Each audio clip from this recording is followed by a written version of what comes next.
दोस्तों, एसआईआर उत्तर प्रदेश की final voter list आ गई है और इसमें आप अपना नाम देख सकते हैं। मैंने इससे वीडियो भी बनाया हुआ है। तो एसआईआर में अपना नाम ज़रूर देखें और अगर उसमें कोई भी आपको डाउट लगता है तो उसके लिए आप अपने BLO से संपर्क करें। एसआईआर वोटर लिस्ट जो है उसमें कुछ सिंबल्स भी बने हुए हैं जहाँ पे सीरियल नंबर वोटर का होता है।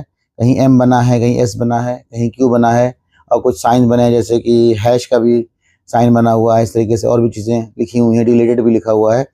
तो इसी बारे में मैंने सोचा ये वीडियो बना दूं, आप लोगों को थोड़ा-सा इस बारे में बता दूं। तो सबसे पहले बात करते हैं कि कुछ लोगों के नाम से पहले जहाँ पे उनका क्रमांक संख्या होती है, वोटर क्रमांक संख्या, वहाँ पे S लिखा हुआ है। तो S का मतलब है शिफ्टेड, यानी उनका नाम वहाँ से डिलीट हो गया है, वो वहाँ से चले गए हैं, तो इसलिए वहाँ पे उनका नाम डिलीट कर दिया गया है। तो उनके नाम के आगे S बना हुआ है। इस तरीके से अगर M बना है तो M का मतलब मिसिंग है, यानी वो जब वेरिफिकेशन हुआ एसआईआर का तो वो वहाँ पर उस स्थान पर नहीं पाए गए जहाँ पे उनका वोटर बना हुआ था। तो M का मतलब मिसिंग है। तो और इसके अलावा जो हैश बना हुआ है, हैश का मतलब कि जो नाम में कोई करेक्शन कराया या डेट ऑफ बर्थ में या पिता के नाम में, तो उनके नामों के आगे हैश बना हुआ है। जो जहाँ उनके वोटर सीरियल नंबर लिखा हुआ है उसके आगे हैश बना हुआ है। तो इसमें कोई घबराने की बात नहीं है।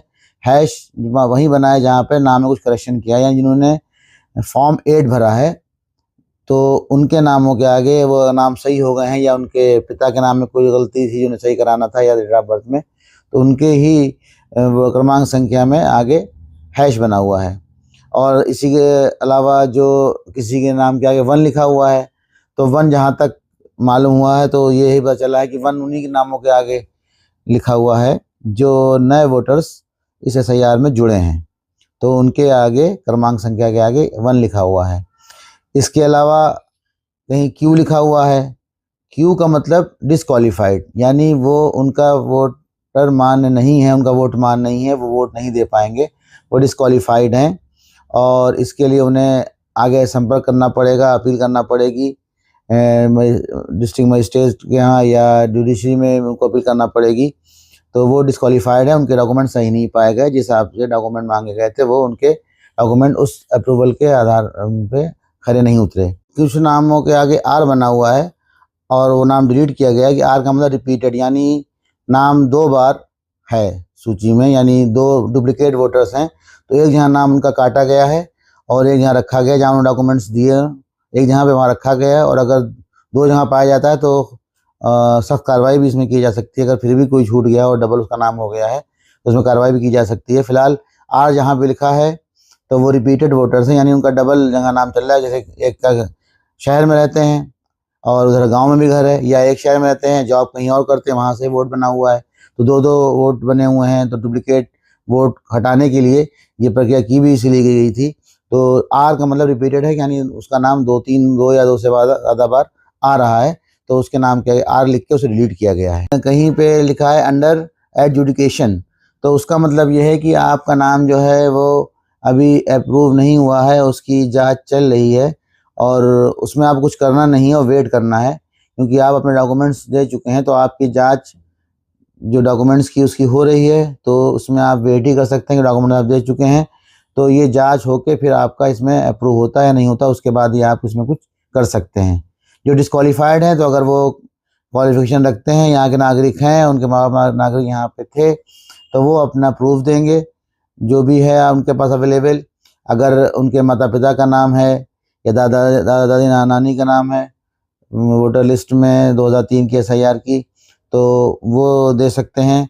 और अगर कोई खुद ही बहुत ही एजेड हैं, खुद ही वो सीनियर सिटीजन टाइप के हैं, तो वो अपने और जो चीज़ें हैं उनके पास अवेलेबल, उसमें जो एक लिस्ट भी पूरी जारी की थी भारत सरकार ने, इसमें आधार भी मान्य दस्तावेज कोर्ट ने कर दिया था कि आधार भी माना जाएगा, तो आधार और पैन लगाकर भी अपना नाम जुड़वा सकते हैं। ये एसआईआर 2026 जो लिस्ट जारी हुई है, ये फाइनल लिस्ट तो है, लेकिन अभी नाम जुड़वाने का और कटवाने का ये दौर चलता ही रहेगा।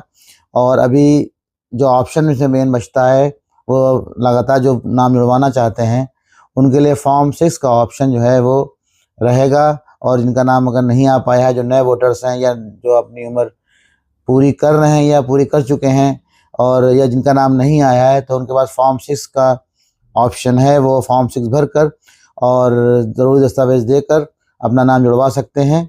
और जिसको करेक्शन कराना है अपने नाम में तो वो करेक्शन भी करा सकता है फॉर्म 8 फॉर्म भर के। फॉर्म 8 करेक्शन के लिए है और फॉर्म 6 नाम जुड़वाने के लिए है और फॉर्म 7 जो है किसी का नाम कटवाने के लिए है। और किसी नाम जो वोटर लिस्ट जारी है उसमें ई लिखा हुआ है, जहाँ पे वोटर क्रमांक संख्या होती है, ई का मतलब एक्सपायर्ड, तो या तो वो इलेक्शन कमीशन के हिसाब से वो ख़त्म हो चुके हैं या किसी ने अगर शरारत या किसी ने वजह से नाम कटवा दिया है। और कोई केस में ऐसा भी हो सकता है कि किसी ने किसी का नाम कटवा दिया हो तो आप उसके लिए भी अपना जो भी जिसका भी कटवाया गया है तो वो आप उसके लिए ज़रूरी दस्तावेज़ देख के उसका नाम फिर से जुड़वा सकते हैं।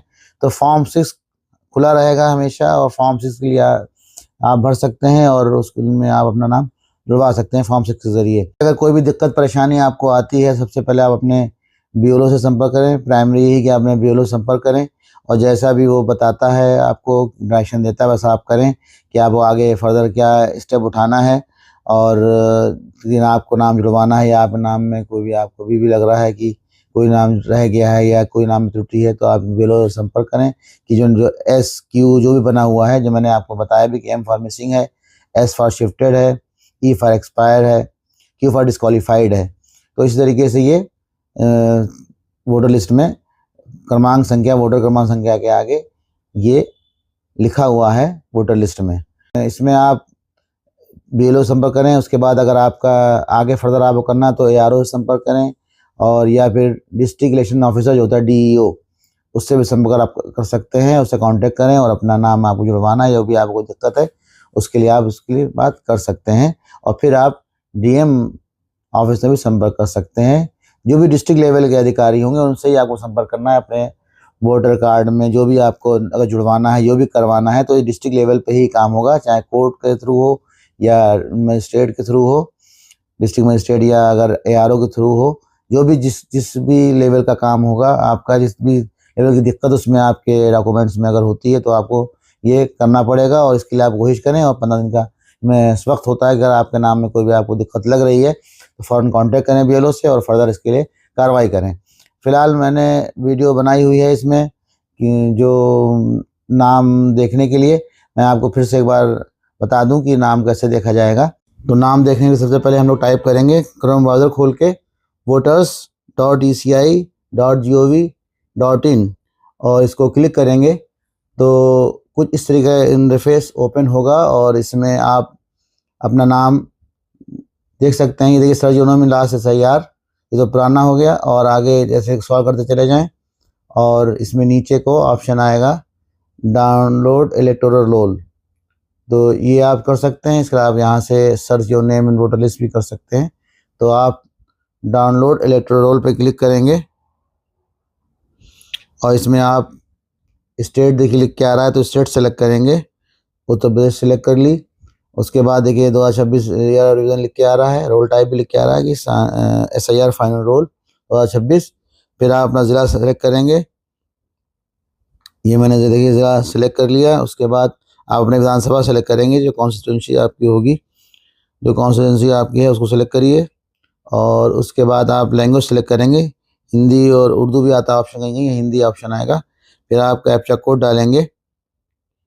तो कैप्चा कोड ग्रीन कलर का जो होता है उसको आपको टाइप करना है सेम एज इट इज़। उसको टाइप करने के बाद फिर आप यहाँ पे जो भी आपका पार्ट नंबर है और या पार्ट नेम आपको पता है तो वो आप सेलेक्ट करके उसे आप अपना सर्च कर सकते हैं। जैसे मान लीजिए मैंने यहाँ पे देखिए टाइप कर रहा हूँ तो वो आ गया, जो भी होम नाम से हैं, जो भी आपके नाम केंद्र का नाम है, पोलिंग स्टेशन का नाम है, उसको डालेंगे आप। तो वैसे ही वो आप सेलेक्ट कर सकते हैं या फिर आप सर्च करके ये ढूंढ भी सकते हैं। पार्ट नंबर भी चेंज हुए हैं क्योंकि वोटर कुछ जो ज़्यादा थे 1200 से ज़्यादा जहाँ पे थे तो उन्होंने बूथ बढ़ाए हैं और इसलिए कुछ भाग संख्या काफ़ी चेंज हुई है। हम वैसे भाग संख्या तो हमेशा चेंज होती थी, इस बार ज़्यादा चेंज हुई हैं। तो जो भी आपका केंद्र है उसको आप सेलेक्ट कर लें। जो भी आपको नाम पता ही होता है कि क्या हमारा केंद्र है, वहाँ पे आप जो उसकी लिस्ट हैं वो आप यहाँ से डाउनलोड करके उसको डाउनलोड से PDF करके उसको आप ये आप डाउनलोड कर लेंगे और इसे आप ओपन कर लें और अपना नाम इसमें इस तरीके से आप देख सकते हैं। इसमें दूसरा जो ऑप्शन है वो है आप search your name in voter list. इसमें ये आप इसको क्लिक करेंगे तो ये देखिए इंटरफेस ओपन हुआ और इसमें आप एपिक नंबर के द्वारा और अपनी डिटेल जो भी जिसकी भी आपको पता करनी है उसकी डिटेल डाल के पूरी, और मोबाइल नंबर से अगर आपका रजिस्टर्ड है उसमें वोटर ईसीआई पे यानी इलेक्शन कमीशन ऑफ इंडिया पे आपका मोबाइल नंबर रजिस्टर्ड है तो आप इससे भी अपना नाम खोज सकते हैं। एपिक नंबर में आपको करना ये है, आप लैंग्वेज सेलेक्ट करेंगे, आप हिंदी सेलेक्ट कर ली मान लीजिए, एपिक नंबर डालेंगे और स्टेट डालेंगे और नाम अपना जो भी है स्टेट आपकी और कैपिटल को डाल के आप सेलेक्ट कर लेंगे। विवरण में डिटेल्स ये हैं कि आप स्टेट सेलेक्ट करेंगे, लैंग्वेज डालेंगे जो भी है और नाम डालेंगे, पिता का नाम डालेंगे, डेट ऑफ बर्थ डालेंगे और अपना जो जेंडर चुनेंगे और ज़िला चुनेंगे और अपना विधानसभा चुनेंगे, कैपिटल को डाल के आप उसको सर्च करेंगे तो आपका नाम अगर होगा तो वोटर लिस्ट में वो नाम अपीयर हो जाएगा। जिसका भी नाम को आपको सर्च करना है इस तरीके से भी आप सर्च कर सकते हैं।